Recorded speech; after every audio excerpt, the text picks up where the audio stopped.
अस्सलाम वालेकुम। अडयाला जेल से एक अच्छी खबर सुनने को मिली कि आज इमरान खान साहब की तकरीबन 7 महीनों के बाद उनके बेटों से टेलीफोनिक गुफ्तगू करवा दी गई और तकरीबन 1.5 माह बाद उनके कौमी अखबारात को भी बहाल कर दिया गया। आज जेल ट्रायल में तोशाखाना 2 केस की समाअत भी हुई। इस समाअत के बाद इमरान खान ने मीडिया से गुफ्तगू करते हुए वजीर आला केपी के अली अमीन गंडापुर पर शदीद बरहमी का इजहार किया। उन्होंने फरमाया कि अगर अली अमीन गंडापुर केपीके में फौजी ऑपरेशन को बंद नहीं करवा सकते तो अपनी सीट से इस्तीफा दे दें। दूसरी जानब उन्होंने अदलिया के फैसलों के बारे में अपना रद्द अमल दिया। उन्होंने कहा कि अदलिया मुकम्मल तौर पर तबाह हो चुकी है। जजेस अपने जमीर के मुताबिक फैसले नहीं कर रहे।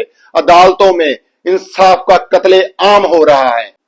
पाकिस्तान तहरीक के इंसाफ की कुर्बानियों ने सिस्टम को मुकम्मल नंगा कर दिया है। 5 अगस्त को हर सूरत बाहर निकले, ये आइन और कानून की बालादस्ती के लिए बहुत जरूरी है। ये वो बातें थी जो आज इमरान खान ने फरमाई।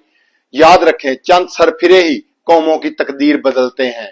इमरान खान ने हम अवाम की तकदीर बदलने के लिए अपनी जिंदगी को भी दांव पर लगा दिया, अपनी जान की भी परवाह नहीं की। इसलिए हमारा फर्ज है कि 5 अगस्त को पुरअमन एहतजाज का हिस्सा बने और हर सूरत बाहर निकलें।